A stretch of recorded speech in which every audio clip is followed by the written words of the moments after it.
Bom dia.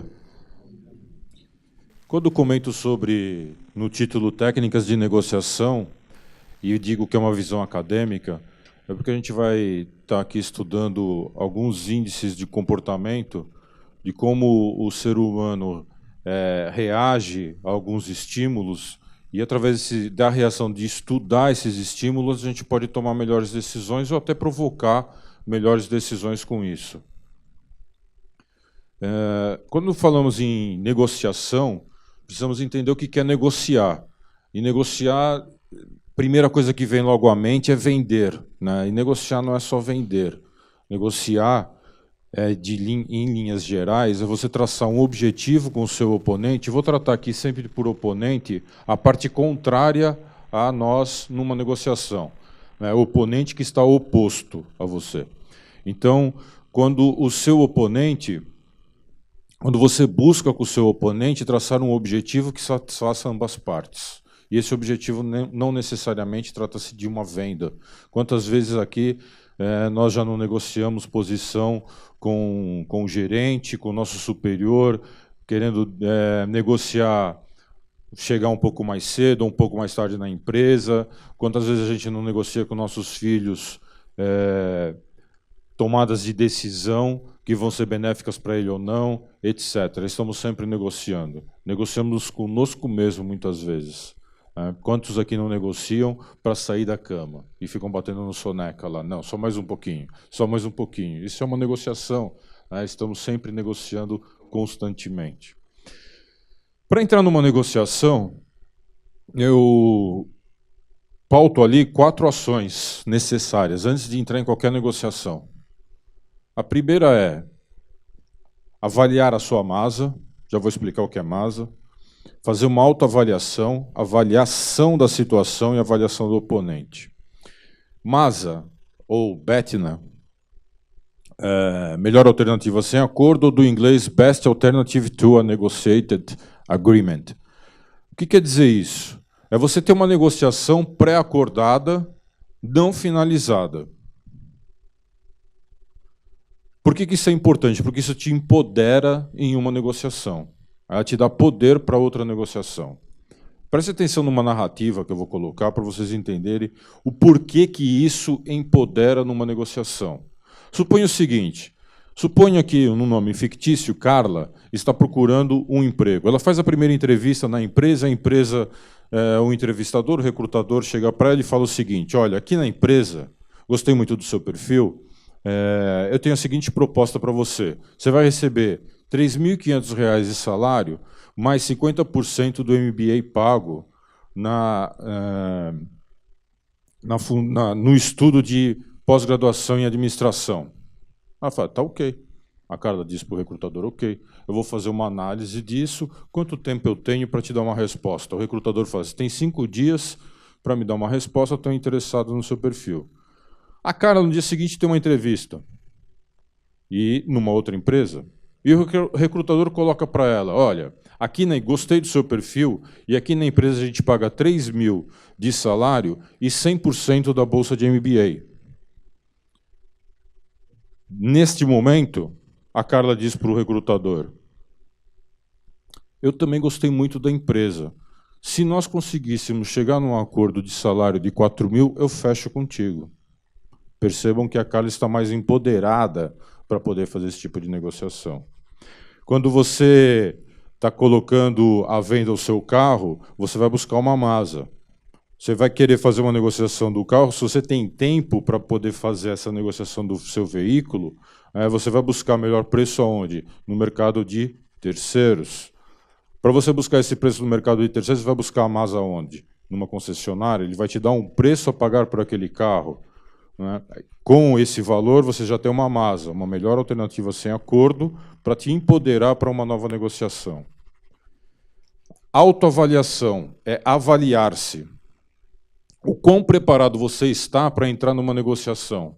Nós, corretores, trabalhamos com uma diversidade enorme de possibilidades de negociação, com várias contextualizações diferenciadas, desde o Minha Casa Minha Vida, a vender uma fazenda, a vender uma empresa. Tudo isso passa por um processo de intermediação. Será que você está preparado, por exemplo, para vender um apartamento Minha Casa Minha Vida? Você sabe quais são as faixas que se integram dentro desse processo? Você entende desse mecanismo todo para poder estar dando suporte à venda? Você sabe e tem propriedade para vender uma zona rural? Você tem informações e competências para isso? Então, faça uma autoavaliação antes de entrar numa negociação. Entre preparado para a negociação. Avaliação da situação. A situação é o que permeia a negociação. O que pode ser uma situação? Contratos. Né? Essa negociação exige contrato? Se exige contrato, exige advogado? Aonde vai ser feita a negociação? No seu terreno ou no terreno do outro? O terreno, em termos identificativos do local, vai ser feito no seu escritório? Vai ser feito na empresa do outro? Vai ser feito no local neutro? Tem custos perdidos nessa negociação? Quais são os custos perdidos? De repente você precisa viajar, você precisa ficar no hotel. Está sendo avaliado os custos perdidos para esse item da negociação? Então faça uma avaliação da situação. Avaliação do oponente. É importante levantar a maior quantidade de informações do oponente que você tenha. Obviamente que nós, como corretores, já levantamos uma série de informações no que condiz à situação financeira do seu oponente. Nós levantamos Serasa, fichas cadastrais, etc. Mas isso é suficiente? Não, não é. Conhecer o oponente, na medida em que você pode extrair informações do cotidiano dele. E a pergunta é, como é que eu vou fazer isso se eu não conheço a pessoa com quem eu vou lidar? As redes sociais permitem isso com muita amplitude. Se você jogar o número do celular que você tenha na lupa de busca no Facebook, por exemplo, o Facebook ele atribui dados, inclusive do celular, como ferramenta de busca. E-mail, ferramenta de busca, né? Item de busca na ferramenta de busca do Facebook. Você vai poder identificar e qualificar melhor o perfil com quem você está lidando. Mais ainda, nas redes sociais, profissionais, no LinkedIn, é a mesma situação. Na medida em que você consegue colher mais informações do seu oponente, melhor você vai conseguir lidar com o seu oponente e ter mais informações que nós vamos ver à frente. Por que essas informações podem influir muito numa negociação? Saber o que ele frequenta, o que ele estudou, aonde ele estudou, uma série de informações conjuntas do seu oponente para que te façam ter um relacionamento, e esse relacionamento te propicie geração de confiança. Vamos ver à frente isso. Quando falamos já agora do item de negociar, propriamente dito, você vai entrar em negociação depois que você fez o quê? As avaliações. Você já está em contato com o seu oponente. Eu cito ali 3 características importantes para que você tenha uma negociação de sucesso. 1, criar confiança. 2, táticas de persuasão. E 3, ser criativo. Por que criar confiança? Ninguém negocia com quem não confia. A sua negociação vai ter mais sucesso na medida em que você consegue gerar confiança com o seu oponente. A gente vai ver algumas táticas que geram confiança. Táticas de persuasão. A tática de persuasão ela tem relação direta com o time do negócio. Quantos já não perderam o negócio aqui? Liga para o cliente fala, já comprei, ou o cliente diz, eu vou pensar. Né? E como você pode aumentar a probabilidade assertiva de buscar com que esse cliente tenha uma relação com você e consiga estar tratando esse negócio dentro de um time que te interessa, dentro de um tempo que te propicie alavancar essa negociação, sem você perder esse negócio. Você está aumentando a probabilidade assertiva. E ser criativo tem a ver com o quê? Com resolução de problema. Nós trabalhamos numa área que não é binária. Ela não é sim ou não. Né? Ela é talvez. Nosso trabalho de intermediação, ele não é branco ou preto, ele é cinza. Quantos aqui já não tiveram contrato assinado? Quem já vendeu na planta, sabe o que eu estou falando? Você tem um contrato assinado e pelo Código de Defesa do Consumidor o cara tem 7 dias para desistir. E no dia seguinte o cara liga e fala assim, não, sabe o que é? Conversei com a minha mãe, conversei com o meu pai e o cara cancela o contrato. né? Aquilo que você achou que estava fechado não está fechado. Então, é nesse sentido de que você entender que problemas são constantes dentro do nosso dia a dia, é que você tem que ter criatividade suficiente para superar esses problemas e tentar puxar a negociação para você. Quando falamos de confiança, são pelo menos umas 12 táticas. Eu convido, inclusive, a todos que estão me assistindo, inclusive pela TV Cresce, a estarem participando aqui no dia 11/8 de um curso que eu dou aqui de 5 horas, das 2 até as 18, são 4 horas e meia, 5 horas, com um pouco mais de amplitude do tema, de técnicas de negociação. Táticas de confiança. Conhecimento, similaridade, objetivo comum, inimigo em comum, rapport. Conhecimento é uma característica que, através de estudos, indicam o seguinte, que quem tem conhecimento gera confiança imediata no seu oponente. Essa, inclusive, é a única das táticas ali que a falta do conhecimento faz o quê? Quebra de confiança imediata. Ninguém negocia com quem não confia. Ponto. Você comprou um ar-condicionado, vai instalar o ar-condicionado, contrata um técnico ou escala um técnico para fazer a instalação, você faz algumas perguntas para ele, do tipo, escuta, por gentileza, eu gostaria de saber se o ar-condicionado que eu comprei ele está capacitado para esse ambiente. Fiquei na dúvida e tal quando eu comprei. O que o senhor acha? Daí ele olha para você e fala assim, posso dar uma olhadinha no manual? Esse ar-condicionado tem quantos BTUs mesmo? Você vai fechar com esse técnico? Não vai. Você já está ressabiado. Por quê? Porque não te gerou confiança. Se é a mesma coisa no nosso mercado, o cara te faz algumas perguntas, você está lá no plantão de negócio, o cara olha para você e fala assim, por gentileza, quantos andares tem esse empreendimento? E aí o cliente te pega contando os andares com os olhos na maquete. Porque você não teve informação suficiente. Você pode ter certeza que você já está quebrando confiança imediata com o seu oponente.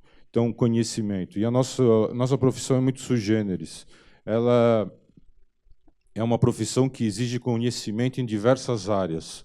Você precisa saber de matemática financeira, você precisa saber sobre lei de zoneamento, você precisa saber sobre as leis que permeiam empréstimos, investimentos. Então, é uma área que exige muito estudo e estudos contínuos.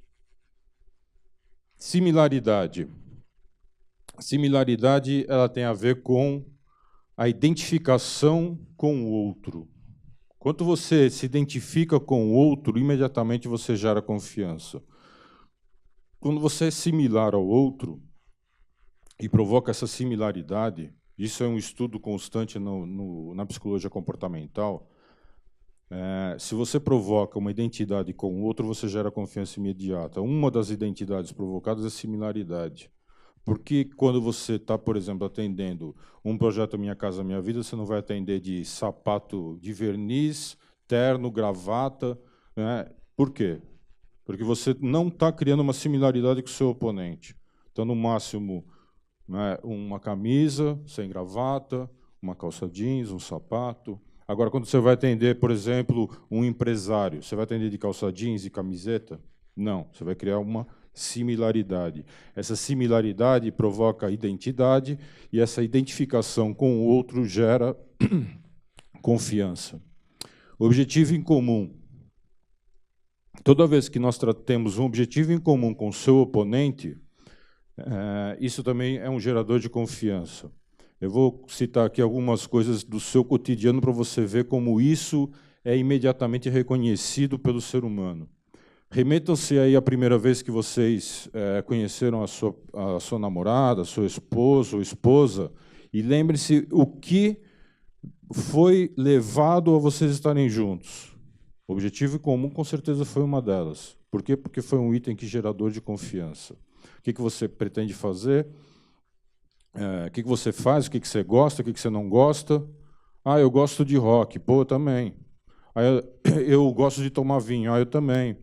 Ah, eu estou estudando. Pô, que legal, também estou estudando. E vocês vão vendo que esses objetivos em comum vão gerando confiança. Na medida em que você consegue provocar e entender com o seu oponente um objetivo em comum, você acaba estreitando laços de confiança.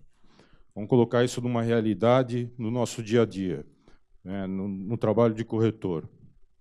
Há 4, 5 anos atrás, eu estava num stand recebendo um cliente. Ele entrou pelo stand e falou assim, meu apelido é Netuno. Ele falou assim, Netuno, queria te pedir desculpa. Nós tínhamos falado já por telefone, ele não me conhecia. Ele entrou no stand e falou, queria te pedir desculpa, eu estou um pouco suado, de camiseta, shorts. É que eu estava jogando tênis e eu não queria perder o horário que a gente tinha combinado aqui no stand. Eu falei, pô, que legal, você joga tênis, eu também jogo tênis. Vejam, eu já estava introduzindo ali um objetivo comum com ele, um ponto em comum. Para quê? Para que esse ponto em comum fosse um gerador já de confiança entre as partes. O que é importante aqui é não mentir nunca. Nunca mintam com relação a essa busca do objetivo comum. Da mesma forma, o inimigo em comum. Esse inimigo em comum pode ser entendido como um ponto de adversidade, né? Eu não gosto disso, eu também não gosto daquilo. Um ponto adverso que seja comum entre as partes também é um gerador de confiança. Remetam-se também, como ponto de reflexão, aos casais que se conheceram quando falava, pô, eu não gosto de sertanejo, pô, eu também não. Sinceramente, eu prefiro, quando desenvolvo algumas viagens, mais campo do que praia. Pô, que legal, eu também não gosto de praia. Pontos adversos que são comuns entre você e o seu oponente também são geradores de confiança. Rapport. Rapport é uma palavra francesa, ela quer dizer quebra-gelo. Toda vez que você entra num circuito de uma negociação com o seu oponente, antes de partir propriamente dito para o agreement, para o processo do negócio, quebre o gelo. Tente entrar em contato com o seu oponente, faça ele se aproximar de você, faça ele te conhecer, faça você entrar num circuito dele, né? Quando esse relacionamento que eu venho aqui frisando como exemplo pessoal, quando você conheceu sua esposa, você não chegou para ela e falou assim, me dá um beijo. Provavelmente você levou um tapa na cara, né? Você foi lá, brincou, fez uma brincadeira, você se aproximou dela, você fez uma graça, você fez ela o quê? Ir confiando em você para chegar nesse objetivo. Toda vez que você cria processos para quebrar esse gelo, para se envolver com a outra pessoa, isso gera confiança. Você está no stand, você está apresentando uma casa, você nunca viu o cliente, mas você está recebendo o cliente na residência. Você já começa aqui a sala, aqui a cozinha? Não. Boa tarde, o que o senhor faz, o que o senhor não faz, só aceita um café. Você vai criando um sistema de harmonia para que esse sistema de harmonia, esse quebra-gelo, vá criando uma relação e essa relação gerando confiança. Táticas de persuasão. A tática de persuasão, como eu tinha dito, é uma forma de você manter o time do negócio. Tem ali, eu cito algumas aqui, pressão do tempo, a tática do isso não é tudo, poder das alternativas, poder do contraste, reforço e evidência social. A tática de pressão do tempo é a tática que é colocada para que você feche o negócio dentro do tempo que te interessa. Dentro do mercado imobiliário, por exemplo, é comum algumas incorporadoras usarem essa tática. O que é o Even Day, se não uma tática de pressão do tempo? O Even Day diz o seguinte, olha, apenas neste sábado, das 8 às 18 horas, promoção de 50% em todos os apartamentos da Even. O cara vai lá sábado para buscar esta relação. Por quê? Porque ele está com um senso de oportunidade. Então, está forçando, né, uma persuasão criada no oponente para que ele vá fazer esse negócio naquele tempo. A tática de persuasão, a tática de pressão do tempo, ela é tão forte no meio de publicidade e marketing que ela é usada constantemente. Shoptime. Quando o Shoptime está aqui fazendo o anúncio de um produto, então ele começa a colocar o preço, coloca o produto, e logo na sequência vem o quê? Um reloginho aqui do lado dando o time da promoção.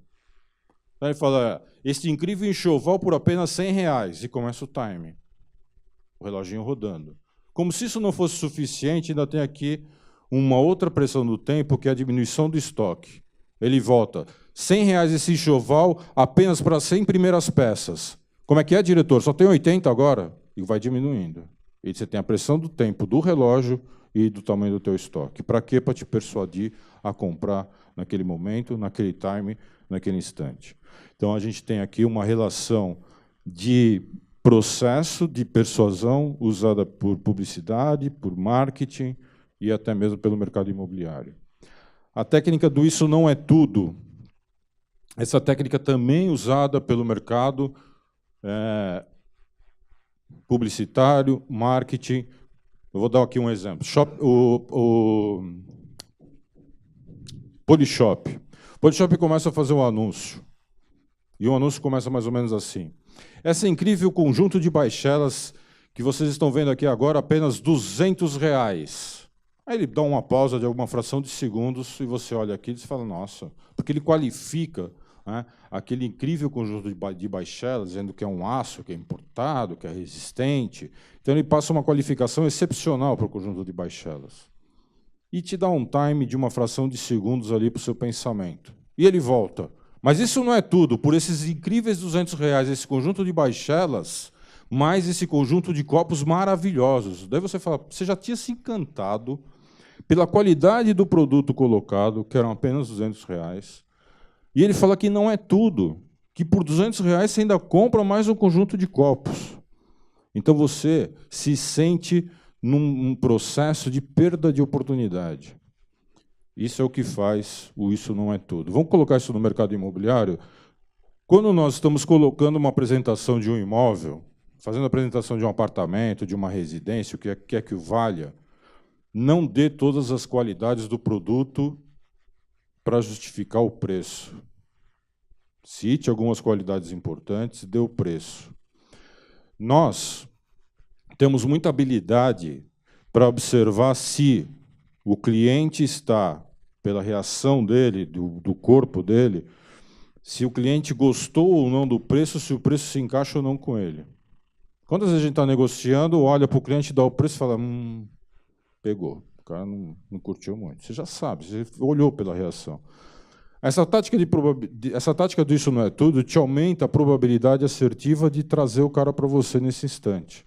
Então, você deu o preço, aí você fala, olha, eu queria te alertar o seguinte, que é importante, no preço está incluso um depósito, cujo depósito tem uma identificação biométrica. É importante que eu lhe diga. É importante que eu lhe diga que, além disso, no preço desse apartamento que eu lhe dei há pouco, o condomínio possui uma piscina aquecida. É bom frisar também que o local das bikes possui um departamento de ferramentas à parte, um ferramentário onde a gente pode consertar as bicicletas. Então, não dê todas as características do empreendimento. Carta na manga, adoce a boca. Isso não é tudo. Poder das alternativas. Eu dou duas alternativas para o meu oponente, sendo que qualquer uma das duas vão satisfazê-lo. Quando você está negociando com um cliente, por exemplo, você não pergunta para ele qual andar que ele quer. Você não fala assim, qual é o andar que o senhor deseja? Não.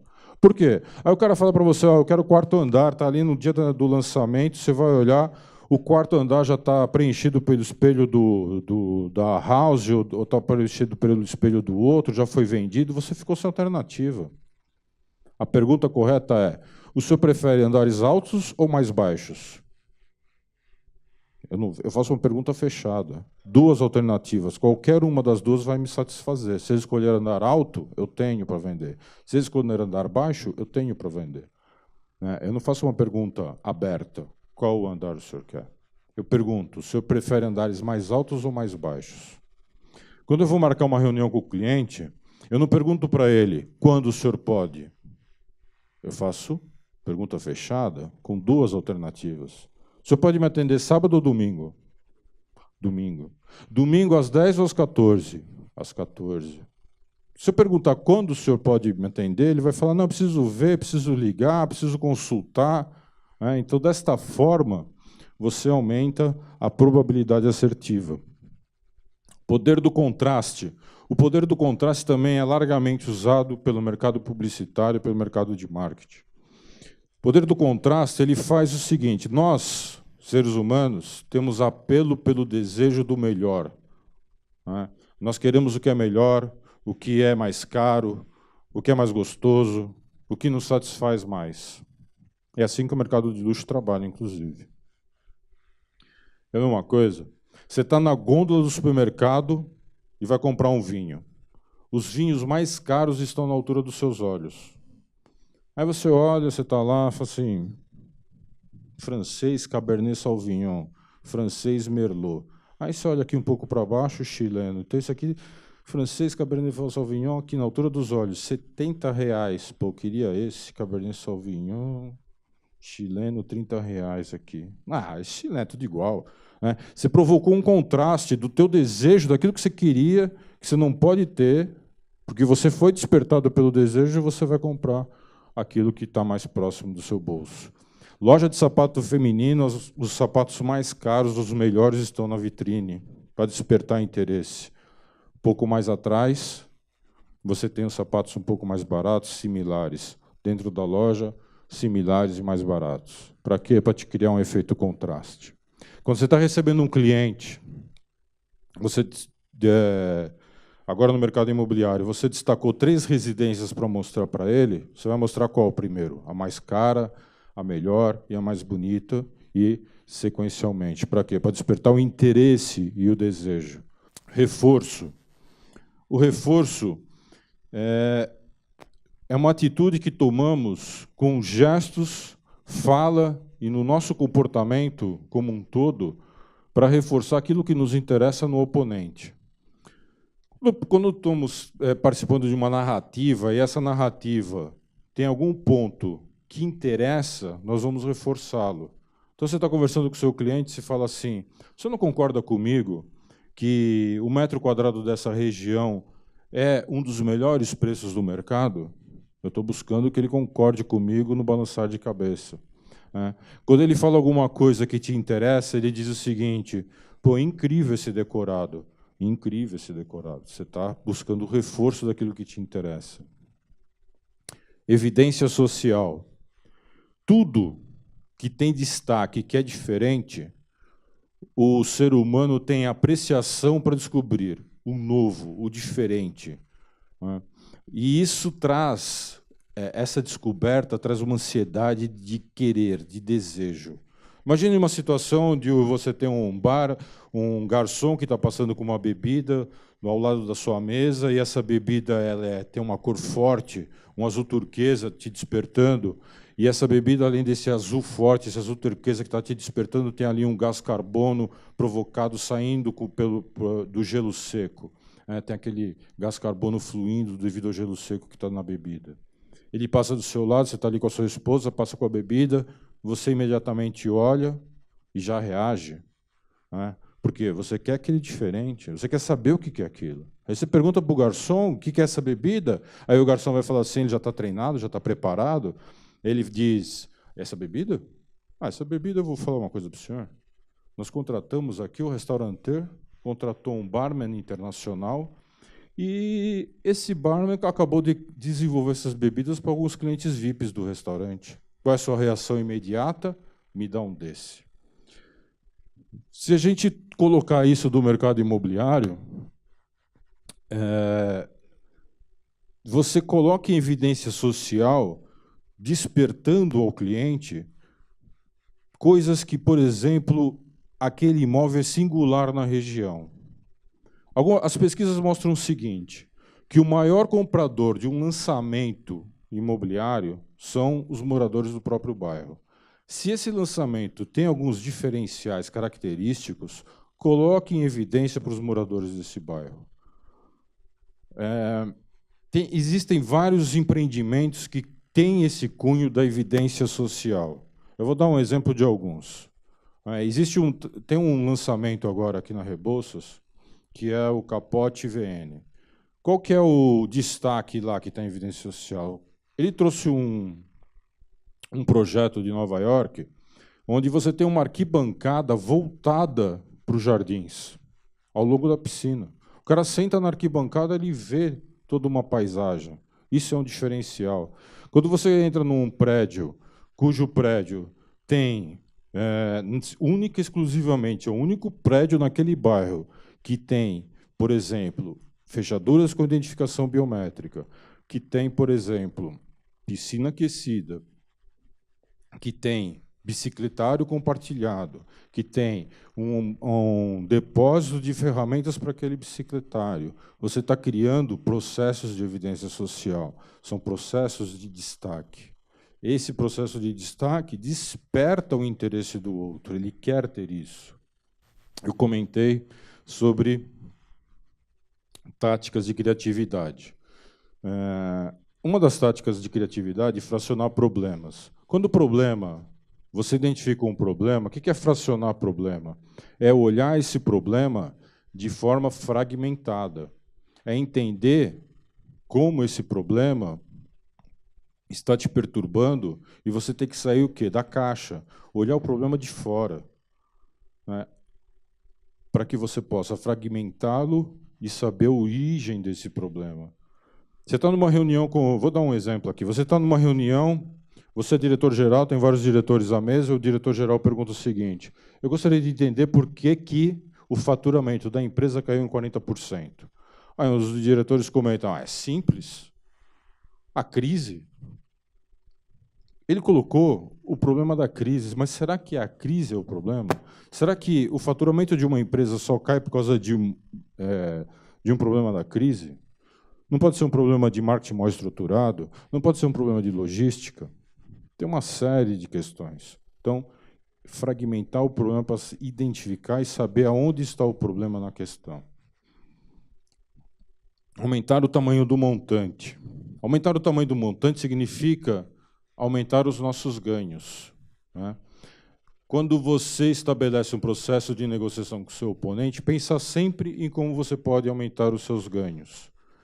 Tem corretor que trabalha não só a venda do imóvel, mas ele também vai ter um indicativo de móveis planejados para o empreendimento, ele vai ter um indicativo de que ele pode vender uma garagem extra. Sempre pensar em como eu posso estar aumentando o montante dos meus ganhos. Compensação não específica. Como eu disse há pouco, a negociação ela não é binária, não é sim ou não, não é branco ou preto, né? A maioria das vezes é cinza. Quantas vezes nós estamos estabelecendo um processo e nos vemos com empecilho para desenvolver esse processo? Suponha que você está vendendo um imóvel cujo imóvel custa R$400 mil, um imóvel pronto, de terceiro. Regra de mercado, 30%, sinal, 70% financiado. R$400 mil, o cara tem que estar 120 mil de sinal e vai financiar os 280 no banco. 120 mil, você está negociando com o cliente olha para você e fala assim: olha, ok, Fred, mas eu não tenho 120 mil. Eu tenho 30 agora e 30 na sequência de 4 meses, só aí eu vou entrar com financiamento e eu te provo que eu tenho financiamento já aprovado. Perdi o negócio? Não perdi o negócio. Eu vou procurar o proprietário do imóvel e vou ofertar a proposta vinda. Olha, eu estou com um cliente, ele vai pagar 30 de sinal, 30, 30, 30 e 30. Porque está difícil, porque o imóvel do senhor já está anunciado faz um ano, recebi a proposta agora. E como é que a gente vai fazer isso? Como vamos colocar contingências no contrato para estabelecer um vínculo de compra e venda, de forma que o senhor fique cercado do assunto, não perca essa oportunidade e ele se sinta amarrado com o senhor. Então, coloca-se no contrato contingências de acordo com a lei, cujo, se ele desistir, ele está perdendo a entrada, né? Se ele não cumprir, não honrar, que ele só vai poder entrar no imóvel após as 4 parcelas quitadas, na entrega da chave só vai ser feita daqui 5 meses, quando o financiamento sair. Então, você coloca contingências no contrato, pré-estabelecendo a entrada dele dentro do imóvel e cercando o assunto do proprietário e do futuro comprador. Estruturar contratos contingenciais, para finalizar, acabei de explicar. Não. Expliquei contratos contingenciais, desculpe, eu pulei a compensação não específica. Me perdoem, eu expliquei contratos não contingenciais. Compensação não específica. Compensação não específica, você vai colocar alinhar na negociação algo que não foi especificado durante a negociação. Então, suponha o seguinte: você está fazendo uma negociação e você percebe que naquela negociação, se você não colocar algo que cria um diferencial, você não vai fechar. Então, suponha que você está com um cliente que fala o seguinte: olha, vamos supor que esteja sendo colocado à venda um residencial de hotel, que é para investimento.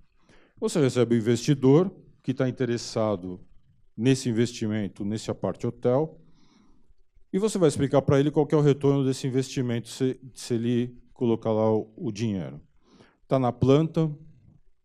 Nesse tipo de investimento na planta, geralmente você recebe uma antecipação maior. É 60 no período de obra, 40 na chave. E o cara vai lá, faz as contas e fala o seguinte: mas qual que é o retorno aqui nesse apart hotel se eu colocar o dinheiro? Aí eu falo: olha, aqui vai ter uma vacância muito próximo de 0, você vai ter um retorno próximo de 0,8. O cara olha para você e fala assim: 0,8? Não me interessa. Por que não te interessa? Porque eu tenho dinheiro aplicado no Tesouro Nacional, no Tesouro Direto, eu vou ter muito mais retorno do que isso, né? Em 2020, no Tesouro Direto que eu tenho aplicado, eu vou receber 3% acima da inflação, que você está me propondo, não me interessa. Perdi o negócio? Não. Você pode colocar algo que não estava especificado no contrato, não está especificado na negociação, e que pode te alavancar essa negociação. Por exemplo, suponha que custasse aí 360 mil, né, esse empreendimento.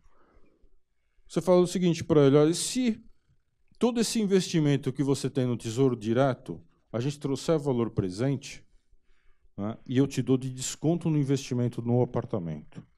Balança o cara? Balança. Se eu trago a valor presente o resultado do Tesouro Direto para ele, e ele me paga à vista o apartamento, a construtora está ganhando, ele está ganhando, de acordo com o investimento e o retorno que ele vai ter no apartamento. Aí é uma questão de fazer conta, estruturar as contas e perceber que algo que não estava específico durante o processo, você coloca em pauta na negociação para não perder o negócio. Então, são formas criativas de estruturar processos e alavancar negócios e sair de problemas que constantemente acontecem. Só lembrando, então, que estruturar contratos contingenciais, eu acabei trocando aqui durante o processo, aquele alinhamento onde você coloca contingências, especificando no contrato cláusulas de perda e ganho, como aquele parcelamento que eu havia falado, e compensação não específica, colocar algo que não está especificado no contrato para trazer o cliente de volta para a sua negociação. Quando eu falo de conhecimento há pouco, e disse que o conhecimento gera confiança, é importante que tenhamos atenção à língua portuguesa.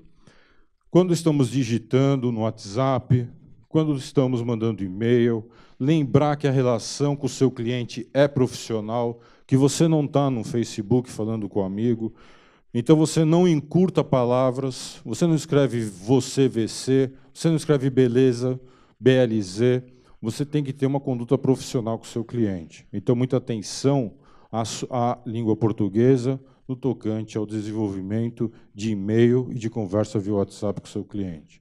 Se conhecimento gera confiança, lembrem-se, a falta de conhecimento gera quebra de confiança. Então, ter conhecimento da língua portuguesa e fazer com que esse envolvimento traga confiança com o seu oponente. Toma cuidado, então, além disso que eu falei de encurtar palavras e entender que é uma relação profissional, construir frases que tenham concordância em número, grau e gênero. Número, frases que concordem no plural, no singular, né? Em grau, aumentativo, diminutivo, as palavras têm que concordar, e em gênero, feminino, masculino. Existem algumas palavras aqui que geram dúvida. Eu vou passar aqui citando algumas situações para que isso não caia em processo de uso inadequado e que, né, quem estiver lendo, leia e sabe que a pessoa que está do outro lado tem conhecimento e preparo para estar discursando contigo. Então, a diferença entre sob e sobre... Quantas vezes eu já vi um cara apresentando um projeto e não sabe o que é subsolo e o que é sobressolo? Então, você tem que entender essas diferenças. Afim e afim, junto e separado. Através de e por meio de não são sinônimos. Né? Existe uma diferença entre uma e outra. Perda e perca, quando usar uma e quando usar a outra.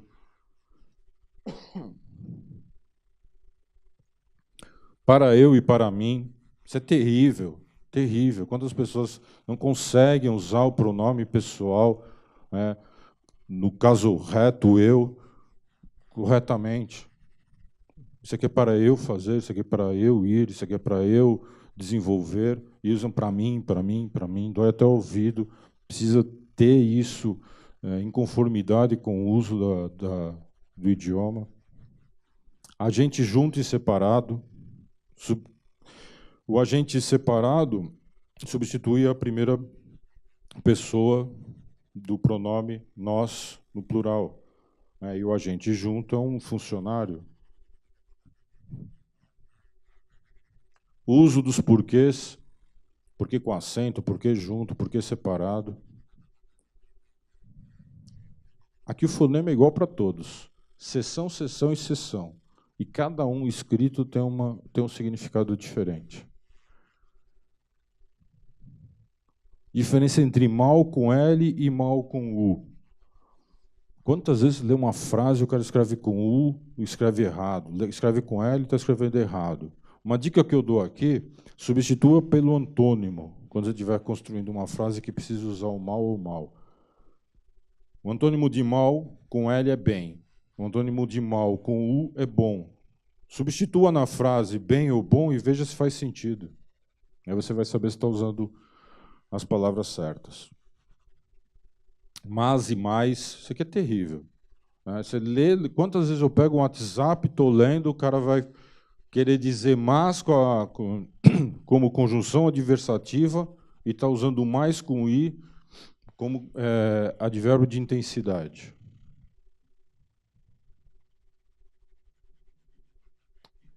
Existem algumas posturas, mudando o tema agora, essas posturas elas acabam gerando um empoderamento na sua fala.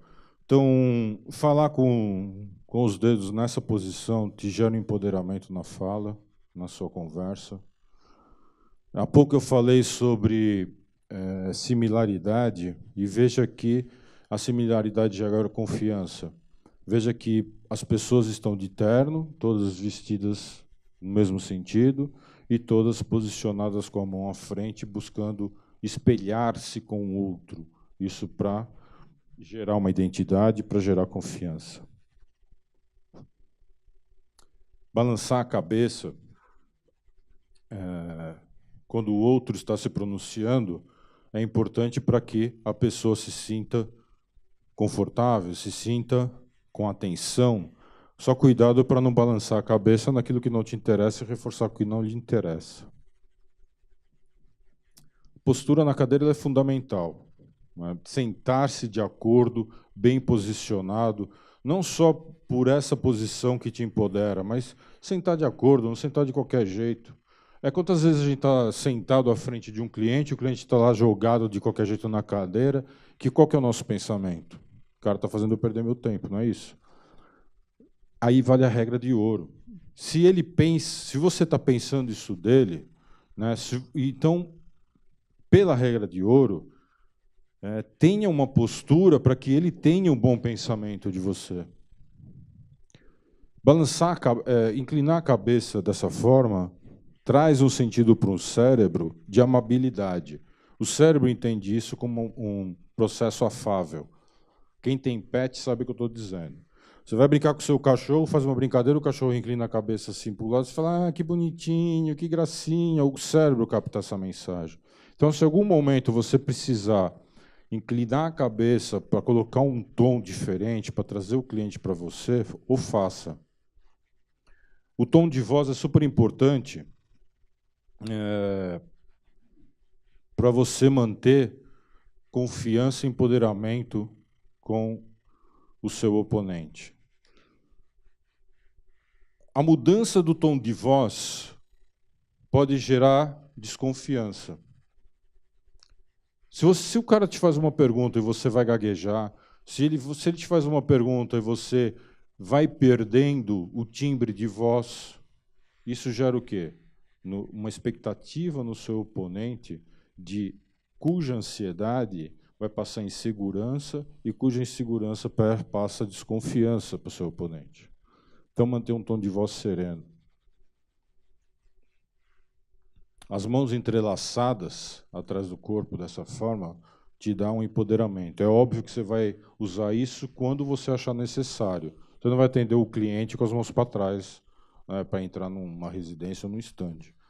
Mas, em algum momento, você pode achar interessante trazer esse empoderamento durante a negociação. Cumprimentar o cliente com o pé esquerdo à frente te dá, no primeiro contato, mais empoderamento no início do diálogo. Olhar no terceiro olho. O terceiro olho é olhar no meio da testa, aqui, ó. Incomoda, e você, nesse momento, traz a conversa para você.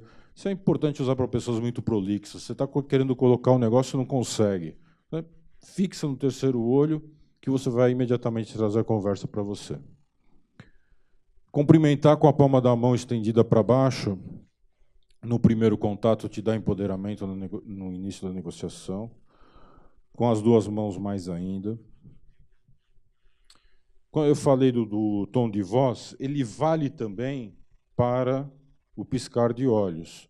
Então, quando a pessoa entra no descontrole da ansiedade, os olhos começam a piscar mais rapidamente, você perde essa dissonância da conversa, então você vai perdendo o timbre de voz, você vai gaguejando, o piscar de olhos vai aumentando. Então, manter um olhar sereno. A mesma coisa acontece com a respiração. A pessoa começa a ficar mais ofegante devido à ansiedade. Então, a ansiedade pode provocar o quê? Uma mudança na respiração, uma mudança na forma de olhar e uma mudança na fala. O controle da ansiedade é muito importante para entrar numa negociação. Por quê? Porque se a pessoa percebe essas mudanças no seu corpo, essa ansiedade vai gerar insegurança, e essa insegurança vai gerar quebra de confiança. E ninguém gosta de negociar com quem não confia. Cadeiras com espaldar mais alto te empoderam numa negociação. Manter uma distância coerente, não tão longe, não tão perto do seu oponente, para te empoderar na negociação. E aqui, já entrando no final da palestra, eu chamo a atenção para alguns comportamentos delineados que dão um sinal de mentira. Não necessariamente quer dizer que a pessoa está mentindo, mas existe ali uma chance de estar mentindo com esses desvios de comportamento. Isso te serve de alerta para fazer uma análise, para você saber como conduzir melhor a negociação. É lógico que você não vai chegar para o cara e falar assim, ah, te peguei, você está mentindo. Não é nada disso. É para você entender como você pode conduzir a negociação e buscar, às vezes, até uma confirmação para saber se aquilo é mentira ou não. Então, dependendo da situação, o desviar de olhos à direita pode sinalizar uma mentira. Mudanças do tom de voz pode sinalizar mentira. Perguntar em cima da sua pergunta pode ter, aí eu te digo, pode ter certeza que vem uma mentira. Vou dar um exemplo aqui para vocês entenderem o que eu estou dizendo. Você está lá com o seu filho, você fala assim para ele, ó, filhão, te prestar o carro, hein? Meia-noite em casa, beleza? Ah, beleza, pai. Fechou. Aí ele aparece 3 da manhã em casa. Aí você está lá com ele na sala, né, lá preocupado, esperando. Aí o filho chega lá e fala, filhão, você não combinou meia-noite? Eu quero saber por que você está chegando às 3 da manhã. Aí o seu filho olha para você e fala assim, peraí, pai, deixa eu entender. Você quer saber por que eu estou chegando às 3 da manhã em casa, é isso? Quando ele pergunta em cima da sua pergunta, ele está buscando um tempo, fração de segundos, com a velocidade do pensamento, inclusive maior do que a da luz, para te dar uma resposta que te convença, e não falar a verdade. Por mentir, e aí uma reação direta do corpo humano, por ter medo de ser pego na mentira, as mãos às vezes ficam gélidas, trêmulas. É uma reação imediata. O medo provoca essa reação no corpo humano. Isso é uma hereditariedade que nós temos lá dos nossos ancestrais. Quando o corpo está reagindo por medo, é para o corpo entrar em embate ou fuga. E para entrar em embate ou fuga, o sangue tem que fluir para os órgãos vitais, para o cérebro para a tomada de decisão, para o coração para ganhar força. Quando o sangue flui para os órgãos vitais, ele sai das extremidades, por isso que as mãos ficam gélidas ou trêmulas. E esse medo aqui é o medo do quê? De ser pego na mentira. Então ela pode ficar trêmula. E por ficar gélida ou trêmula, ela vai para os bolsos, porque o cara não quer ser pego. Coçar a cabeça durante um diálogo pode estar sinalizando uma mentira. Por quê? Porque é uma forma do cara querer criar um bloqueio com o outro. É o que dizem, né? É o que dizem. Que pode ser um sinal de mentira.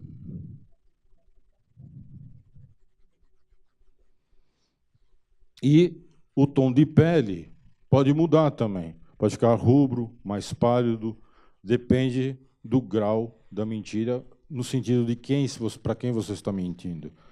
Às vezes é mais fácil mentir para um amigo do que mentir para uma situação hierárquica. Senhores, finalizo aqui a palestra, meus contatos, e abro a sessão para perguntas, TV Cresce e plateia.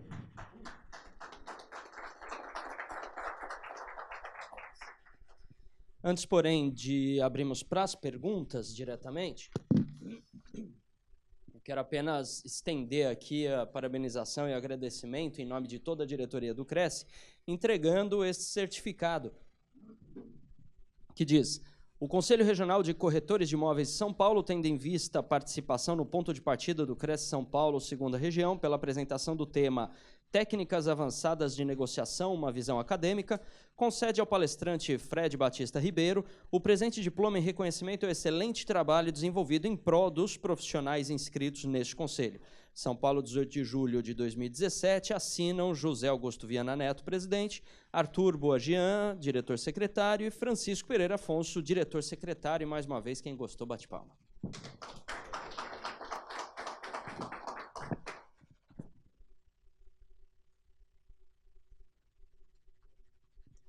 E agora sim, quem tiver questionamento, apenas levanta a mão que eu levo o microfone até você.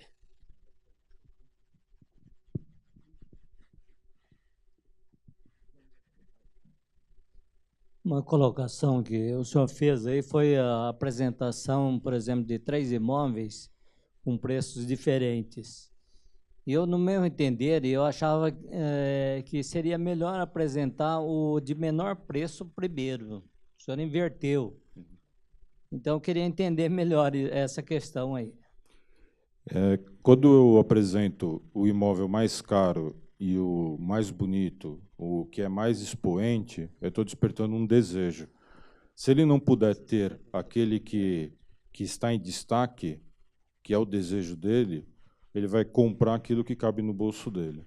Isso funciona em todos os sistemas de parametrização, de identificação do desejo do cliente, em todas as situações de relação de compra. Eu dei a relação de compra dentro de um supermercado na escolha de um vinho. Vou te dar uma outra relação para você entender. E como isso é muito pertinente à reação do ser humano. Você entra numa concessionária para comprar um carro. Você fala assim, vamos supor que você entrou na Honda. Aí você fala para o vendedor, eu queria ver um Honda Civic. Sabe qual que ele vai apresentar primeiro para ti? O de banco de couro, ar-condicionado, teto solar, roda, não sei o que lá, para te dar um despertão, para te encantar. E a hora que você vê aquele lá, você fala, nossa, adorei, gostei mesmo, é um Honda Civic. Daí você pergunta, mas qual que é o preço? Daí o cara fala, isso aqui custa 150 mil. Para falar a verdade, eu nem gosto tanto de banco de couro. Calor desgraçado e tal, não tem um outro. Daí o cara vai lá, vai falar, e aí, o que o vendedor vai falar? Ele já vai entrar no objetivo comum com você. Doutor, vou te falar uma coisa, eu também não gosto de banco de couro. Calor, fica grudando. Eu tenho um carro aqui, olha, por 100 mil. Mesmo carro. Olha, esse negócio de banco de couro é uma bobagem, inclusive. Aí vai lá e te mostra o carro com perfil de compra que você tem, que cabe no seu bolso. Porque o que ele fez foi despertar o seu desejo, para depois entrar dentro daquilo que cabe no seu bolso.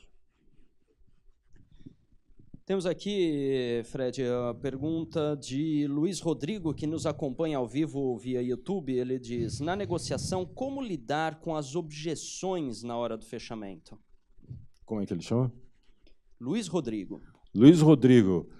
Luiz Rodrigo, as objeções são tão vastas que são inúmeras as objeções. Precisa ver qual que é a objeção que você está pontuando. Para cada objeção, você vai ter que ter uma quebra. O que eu sugiro? Que você estude todas as objeções do empreendimento que você está se envolvendo. Vou colocar aqui algumas.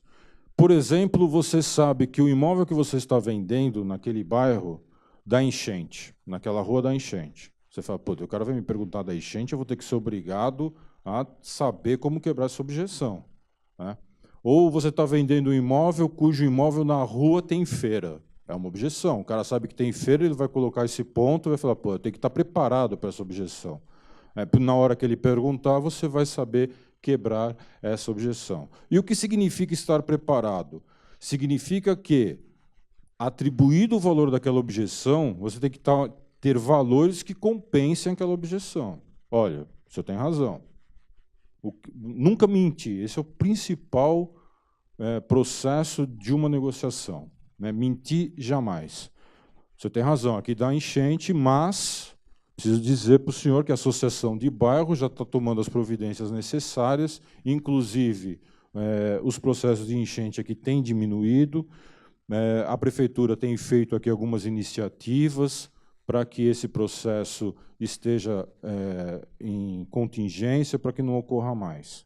Buscar fatos que refutem a objeção colocada. Tem feira na rua. Perfeitamente, você tem toda a razão. Essa rua tem feira. Mas o empreendimento, já sabendo disso, fez o quê? Fez com que a entrada social fosse pela rua de cima, né? Então, você consegue ter que estudar, né, com muita veemência todos os processos que permeiam a sua negociação para poder saber quebrar a objeção. Milton Silva Júnior, que nos acompanha via Facebook, diz, parabéns, Fred, muito esclarecedora a sua palestra. Obrigado, Milton, pela sua participação. Alexandro Melo, de Macaé, no Rio de Janeiro, também via YouTube, que nos acompanha ao vivo. Ótimo tema, detalhes importantes. Muito obrigado, Alexandro, pela sua participação. Temos aqui pergunta também de Mayra Cristina Aveiro Souza, via YouTube, também ao vivo. Bom dia. Qual a forma melhor para chamar o prospecto via telefone? A melhor forma de você envolver o seu cliente via telefone para conhecer o imóvel, primeiro, duas situações importantes, pegar o nome e o telefone. Ninguém se refuta a dar nome e telefone durante um processo de identificação para visitar um imóvel. E aí são vários os argumentos que você pode dar. Precisa preencher sua ficha, precisa entrar em contato com o senhor novamente, é importante que o seu cadastro esteja presente na empresa, etc. Nome e número de celular. O passo seguinte é você levá-lo até o stand. Uma das formas, ou stand, ou residência, o que seja, uma das formas de você aumentar a probabilidade assertiva de que ele vá até a residência, ou que ele vá até o stand, é trabalhar com perguntas fechadas, nunca abertas. E trabalhar sempre com perguntas que deem duas alternativas, cujas alternativas qualquer uma das duas te satisfaçam. Então, por exemplo, senhor, ele liga para você, vou fazer aqui uma narrativa, ele liga para você e fala assim, gostei do imóvel, qual que é o valor? Você fala, olha, o valor ele varia por metro quadrado, depende da região, faço questão que o senhor vá lá conhecer o imóvel. Ok. Preciso ver e tal. Vamos lá, vamos conhecer o imóvel. Você pode ir sábado ou domingo? Domingo. Domingo de manhã ou à tarde? À tarde. À tarde fica bom para o senhor o quê? 14 ou 16 horas. Sempre duas alternativas, perguntas fechadas. E eu queria finalizar que, durante esse processo, sempre buscar compromisso e consistência. É super importante. Então, por exemplo, fechou nesse diálogo, ele fecha com você às 16 horas. Senhor fulano de tal, 16 horas, deixa eu ver aqui minha agenda. Olha, eu vou fazer o seguinte, eu vou marcar às 16 horas com o senhor, inclusive eu tinha um compromisso com o meu gerente, eu estou desmarcando esse compromisso só para lhe atender. Temos um compromisso, senhor fulano de tal, às 16 horas? Veja, quando eu faço isso, eu imputo um sentimento de culpa se ele falhar com você. Perfeito? Fred, bom dia aí. Parabéns aí pela explanação. E obrigado. Você passou muita informação aí que vai nos ajudar aí no nosso trabalho, né? A parte de se avaliar, né? E também despertar confiança e depois as questões aí de detalhes, né, dos aspectos. Agora, o que a gente sente muito no mercado imobiliário é a questão de falta de fidelidade do cliente. O cliente ele está numa situação muito cômoda, porque ele pode colocar todo mundo para trabalhar para ele, né? Então, a nossa dificuldade como corretor é claro, a gente sabe que existe uma concorrência muito grande de corretores, né, de produtos, e você vai trabalhando, você vai criando um processo, né, um relacionamento com o cliente, e depois tem um momento que você perde o contato com esse cliente por falta de retorno dele, e até nessa insistência ele fala, eu comprei o imóvel. Aí vem uma frustração. Aí você, como profissional, como técnico de negociação, você para ali ou você ainda desenvolve alguma coisa com esse cliente? Eu acho que esse trabalho, você já comprou, não tem mais o que fazer, mas o trabalho ele tem que ser construído antes desse processo da compra. E fidelizar, você tem toda a razão, eu acho que a nossa profissão é a profissão que mais tem clientes infiéis. Médico, você vai no médico, você só vai naquele médico, você estrutura uma conversa, você vai no médico. Eu corto o meu cabelo, acho que há mais de 10 anos no mesmo cabeleireiro. Agora, corretor é uma profissão que tem maior quantidade de clientes infiéis. Você tem toda a razão. Eu tenho certeza disso, que se fizer uma pesquisa, qual é a profissão que tem mais clientes infiéis, é o corretor de imóveis. Agora, o que é importante? Você já sabe disso? Ótimo, eu sei disso. Você sabe disso e todo mundo sabe disso aqui. Agora, o que você tem feito para mudar isso? O que cada um tem feito para mudar essa situação? Já que você sabe disso. Primeiro, eu falei aqui de gerar confiança. Essa confiança ela tem que ser construída e tem que ser permanente com o seu cliente. Você tem que criar diferenciais com ele para ele sentir que você, se confiança eu estruturo com o meu cliente e um dos processos de confiança é conhecimento, por que não ser uma das pessoas com mais conhecimento naquilo que você faz? Estudar, continuar estudando e fazer com que ele descubra que você é um cara que tem maior especialidade em determinado segmento. Quando ele falar com você, vai falar, caramba, o cara me explicou tão bem esse negócio de Minha Casa Minha Vida, faixa, quanto tem que ganhar, quanto eu não tenho, eu só vou tratar com ele. Fui falar com outro cara, o cara me enrolou. Né? Então você vai estruturando processos de confiança. A melhor forma de você criar fidelização com o seu cliente é estruturar elos de confiança. Esses elos de confiança eles vão partir de um monte de colocações que eu fiz aqui. Então, sair para tomar um café com o cara. Tem cara que já marca direto na residência. Por que não marca numa padaria? próxima da residência? Por que não vai lá tomar um café com ele, bater um papo, antes de levar na residência? Para criar um rapport, para criar um estreitamento, para criar... Ah, mas eu vou ter que pagar do bolso, eu vou ter que investir. Investe, isso é investimento. Investe no cara. Vai lá, paga um café, paga um suco, conversa com o cara na padaria que está próximo ao imóvel, leva para o imóvel. Você está criando um diferencial. Quantos corretores fazem isso? A maioria já marca lá no imóvel, não quer saber, já quer apresentar para o cara a sala, quarto, cozinha, banheiro. Quantos marcam numa padaria antes? Quantos conversam com o cara antes? Quantos nesse bate-papo na padaria, que foi marcado, que você vai estar colocando um processo de identidade com ele, tem possibilidade de colocar ali o seu conhecimento vasto. Fala, eu, inclusive, sou um dos maiores especialistas em avaliação imobiliária. Meu nome, inclusive, está no TJT, como perito avaliador. E você vai se colocando, vai demonstrando as suas habilidades, vai deixando ele perceber aos poucos o seu conhecimento. Existe um termo chamado apreço postergado, que é você fazer com que o cara goste de você aos poucos. Isso vai criando laços de confiança também. Então, mas a minha questão, assim, que a gente fala, né, você faz todo esse trabalho, né, procura dar o melhor, mas não existe nada perfeito, e no final tem essa frustração, né, que a pessoa comprou. E você fica, que não você falou, comprou, acabou, né, perdi o cliente, perdi o negócio. Então, mas você saber onde é que você errou, né, se você especular um pouco esse cliente, né, que comprou, né, porque a gente viu algumas situações, né, que o cliente queria comprar numa região norte. Daqui a pouco, quando você procura selecionar os imóveis naquela região, dentro daquele perfil que ele quer, aí fica sabendo que ele comprou e acabou comprando na região sul. Sabe quem que errou? Você. Sabe por quê? Porque você não fez as perguntas suficientes para saber onde ele queria comprar o imóvel. Porque você teve medo de colocar situações e despertar interesses outros diferentes. Eu trabalho numa imobiliária e uma das coisas que eu aprendi e que todo mundo fala é o seguinte, um dos meus superiores lá na época falava, olha, quando você vai ofertar um produto na Zona Norte, né, e você tem um produto com preço melhor na Zona Sul, não se acanhe em ofertar, porque de repente o cara sai da Zona Norte para ir para a Zona Sul. Só que às vezes o cara fala assim, não vou fazer isso. Por que você não vai fazer? Por que você não fala assim, olha, eu tenho um imóvel com as características que o senhor quer, mais barato na Zona Sul. Vamos conhecer? Eu não gosto de usar essa palavra. Quando você fala sem compromisso, você está criando... Aí entra um pouco de PNL, Programação Neurolinguística. E você está colocando uma frase que proporciona negativa, né?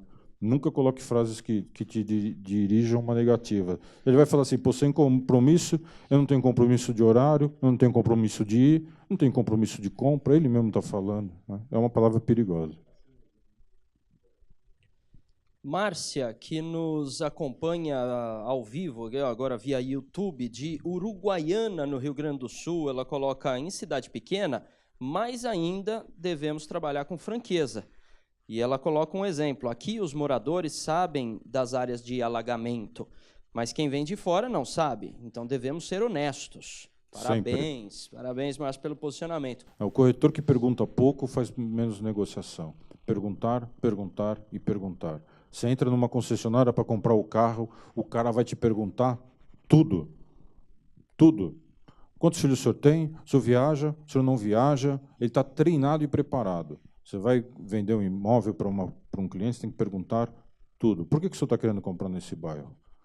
Te interessa que eu te mostre um imóvel tão bom quanto esse por um outro preço, num outro bairro? Faço questão que o senhor vai conhecer. Palavras que tenham sentido engrandecedor.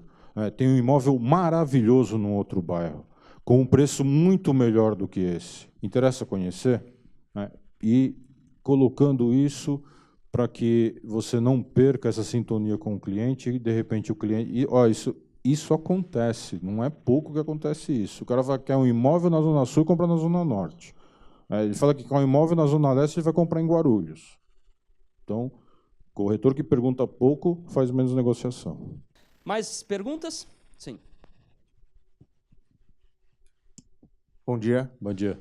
Eu tenho duas perguntas. A primeira em relação à pergunta que ele fez no começo, em relação ao contraste, né?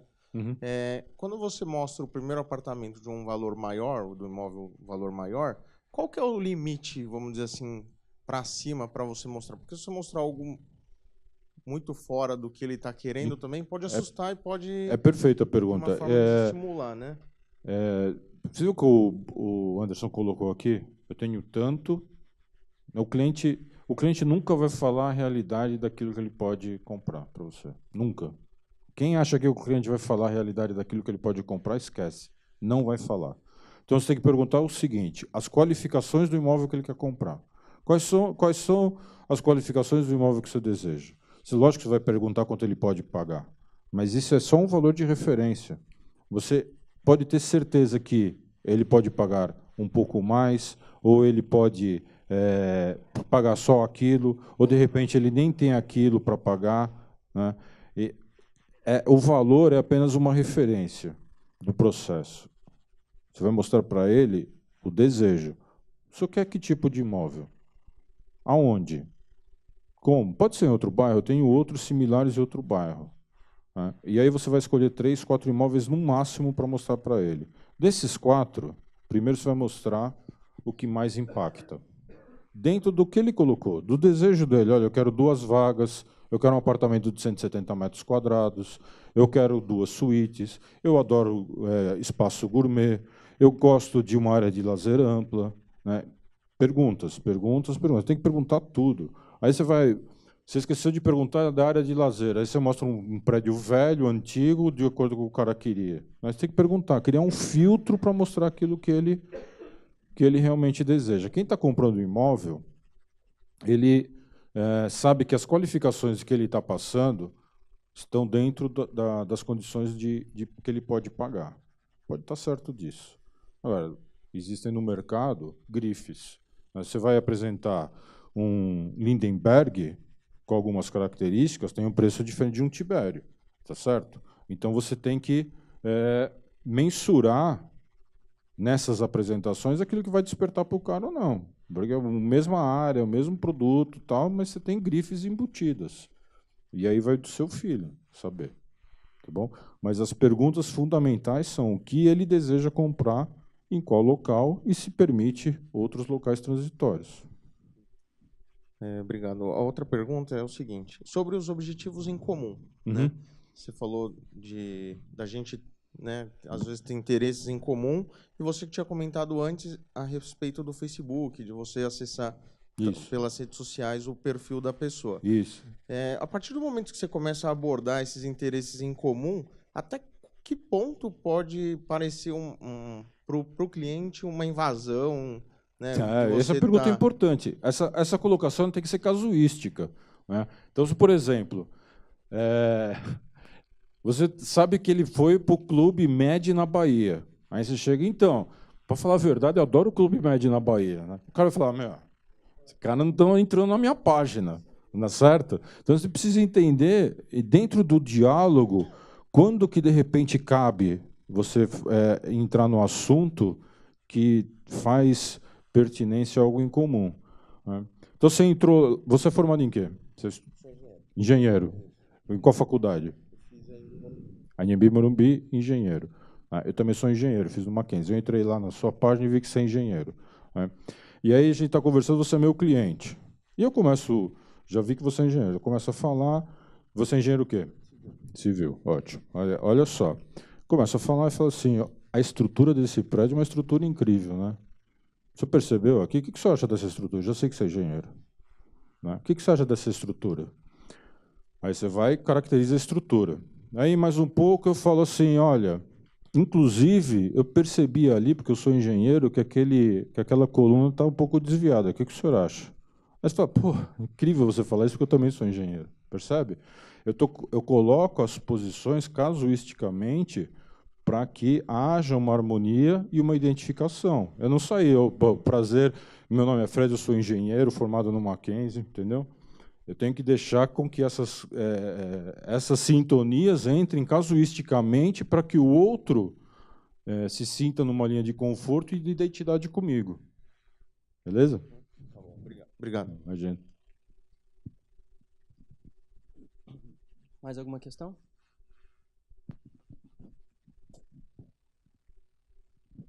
Olá. Eu estou com um cliente que eu já ofereci vários apartamentos, passei para ele, né? Aí ele falou assim, minha mulher não gostou desse. Aí eu mandei um e-mail de mais alguns, ele, minha mulher não gostou. Aí eu fiz a pergunta assim, o que é que a sua mulher quer? Aí ele falou assim, sabe que eu não sei, eu vou perguntar a ela. O primeiro princípio de uma negociação é saber com quais partes você está lidando. Quando eu falo assim, avaliar a outra parte, lembra lá, avaliar a masa, me avaliar, avaliar a situação, avaliar o oponente. Quando a gente vai fazer uma avaliação do oponente, é saber com quantas pessoas eu estou lidando. Se eu estou lidando com um casal, eu tenho que ter o casal presente comigo sempre. Não adianta, o cara fala assim, tá bom, eu vou ver. Daí o cara faz só o cara é casado, a esposa não vai. A próxima visita, ou o cara leva a esposa, ou você não vai fechar negócio. É simples assim. Ou o casal está junto, ou não dá. O cara vai marcar a próxima visita. Faço questão que a sua esposa esteja junto. Seria muito importante, porque tem alguns detalhes que só mulher percebe, você não acha? Né? E aí você vai colocando conjecturas para que ela vá. Eu, como superintendente de uma empresa, perdemos um negócio porque a mulher não estava presente. E o cara era um negociador muito hábil. Ele foi para a mesa, usou a ausência da mulher na hora da proposta para dizer eu preciso levar essa proposta para minha esposa analisar. Mentira. Ele criou uma masa comigo para fechar outro negócio em outro lugar. Porque erro do corretor. Eu falei, cara, você convidou esse cara, a esposa vai? Não, vai, com certeza. Eu posso ligar para confirmar? Não preciso. Vai. Já está marcado, a esposa vai, o cara vai. Chega lá, o cara não traz a esposa.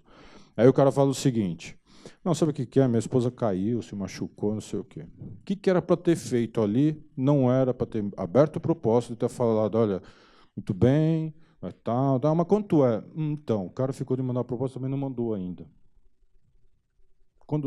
Vamos fazer o seguinte, se eu teve um problema com a sua esposa, também tive um problema com o cara, vamos remarcar? Isso que era para ter feito. Não, abriu ali o processo, o cara pegou uma masa comigo e fechou com outro.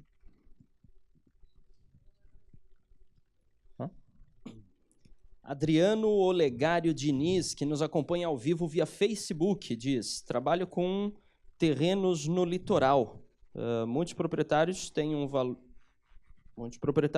sentimental, o qual não é o valor de mercado. Como fazer para os proprietários ter consciência de pôr em prática o valor real de mercado? A menos que haja um oligopólio ali, se tiver um oligopólio lá, o oligopólio é quando todos juntos praticam o mesmo preço. Se tem um oligopólio lá, vou te falar que você está encrencado. Porque se todos os proprietários do terreno fizeram ali um conluio para que vendam por um preço mais alto e todo mundo tem o mesmo valor sentimental, você está encrencado. Agora, identificar o que não acho que é uma realidade, que todos, é impossível que todos estejam majorando o preço lá. Identificar quem tem preços diferenciados e você colocar isso como uma masa na sua negociação.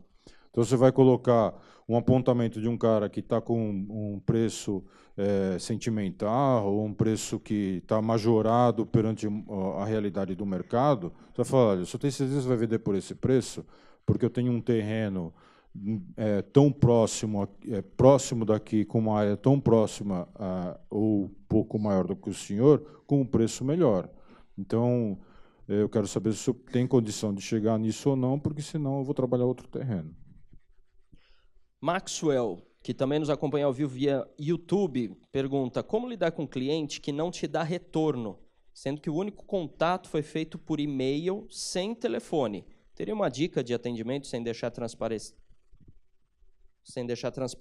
e sem ser chato, insistente com o cliente? Tem. Eu trabalhei uns 2 anos no online. Online, para quem não sabe, é você trabalhar digitando e conversando com o cliente para tentar puxar informações dele. É mais difícil, muito mais difícil, porque quando você está trabalhando por e-mail no sistema online, você tem uma possibilidade só de mexer com os sentimentos dele, que é o sentimento, aqui nesse caso, visual. Né? Você está fazendo aqui buscando uma leitura das palavras. Assim como na fala, as palavras elas têm muito poder. Então, no instante que você está colocando palavras certas para buscar uma referência dele, para buscar com que ele se encante com você, então aí você vai ter que usar o poder das palavras, que é a única coisa que você tem na mão. O poder das palavras para poder induzi-lo a te deixar o número de contato dele de celular, que é o que eu fazia quando eu trabalhava no online. Então, palavras do tipo: eu faço questão que o senhor conheça esse empreendimento maravilhoso com o melhor custo-benefício da região. Para que o senhor conheça esse empreendimento, é fundamental que o senhor me deixe o seu contato de celular, e lhe digo mais, vamos conversar por WhatsApp, porque eu não tenho a menor intenção de incomodá-lo via telefone no seu local de trabalho. Mas, pelo menos, para nós termos um contato WhatsApp em tempo real para marcar uma visita nesse empreendimento. Esse empreendimento ele é maravilhoso, ele é... Algumas palavras que provocam encantamento, palavras-chave. É o empreendimento mais diferenciado, é o empreendimento com melhor custo-benefício da região, é um empreendimento que tem uma grife que nenhuma outra construtora tem, é um empreendimento que é certeza de entrega. Se for terceiro, esse empreendimento ele está livre de qualquer ônus. Eu já puxei a ficha do proprietário, ele não tem nenhum ônus. Faço questão que o senhor conheça um empreendimento como este, líquido, tem vários interessados. Palavras-chave que vão criar entusiasmo do outro lado para que ele te dê uma referência e você possa continuar esse assunto em tempo real.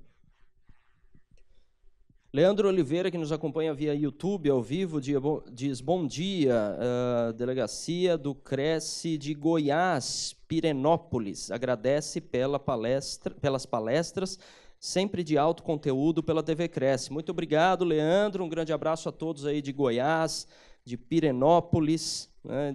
Parabéns pela audiência.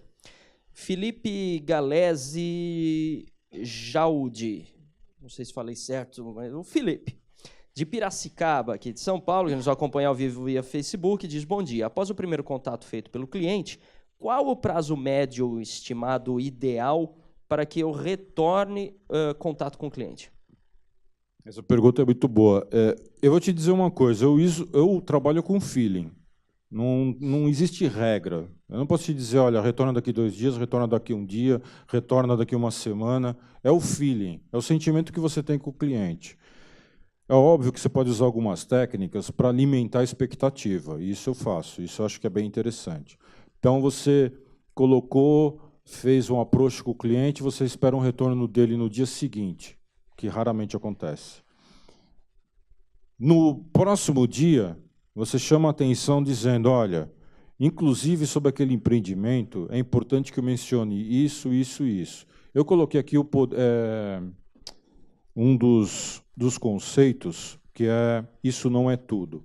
Então, quando você guarda na manga algumas propriedades do imóvel, né, esse guardar na manga te propicia você alimentando aos poucos a expectativa do teu cliente, do teu oponente. Então, nunca dê todas as características do imóvel. Por exemplo, nesse caso, passado um dia que ele não lhe retornou, você vai alimentar mais uma expectativa dele no próximo dia com algumas coisas que fazem referência ao imóvel que também são importantes, porque você não falou tudo. Então, vá alimentando expectativas aos poucos do seu cliente para deixar ele amarrado contigo. Mayra Cristina Aveiro Souza, que nos acompanha ao vivo via YouTube. Seria antiético perguntar primeiramente se tem entrada e quanto seria a sua renda bruta? Não. Eu acho que tem algumas condições que isso é proeminente. Se você está trabalhando venda num plantão, no stand, não tem como não fazer essa pergunta. É impossível. Você está desenvolvendo o produto, mostrando o produto, a dia do lançamento. Se você não pegou a entrada com ele, não sabe quanto ele pode pagar, isso vai até para uma análise de crédito. Né? Então, você tem ali um fluxo de pagamento. Se o fluxo de pagamento mensal que ele tem que pagar superar 1/3 do salário dele, já não dá negócio, você está perdendo tempo com esse cliente. Então, ele tem que ter essa noção. Você tem que passar isso para ele. Olha, o fluxo de pagamento, é importante que você tenha uma renda superior ao comprometimento dessa renda mensal, que não pode superar 1/3 do seu rendimento. Se o senhor não tiver, o senhor vai ter que compor renda com alguém. Você ganha tempo, você envolve o processo para que você tenha segurança. Vai chegar o dia do lançamento. Se você não tiver com essas perguntas alinhadas, você está perdendo tempo e né, não está envolvendo o processo certeiro para o fechamento do negócio. Senhores, mais uma vez, o Fred vai ficar aqui mais alguns minutos. Quem tiver algum questionamento, quiser trocar cartão, quiser conversar com ele, já pode fazer diretamente. Pelo adiantar do horário, a gente oficialmente, então, dá por encerrada a palestra, agradecendo todos que nos acompanham ao vivo pela TV Cresce, pelo YouTube, pelo Facebook, de todas as regiões do Brasil, e aos que aqui vieram presencialmente, muito obrigado pela sua presença e bom dia. Obrigado, bom dia.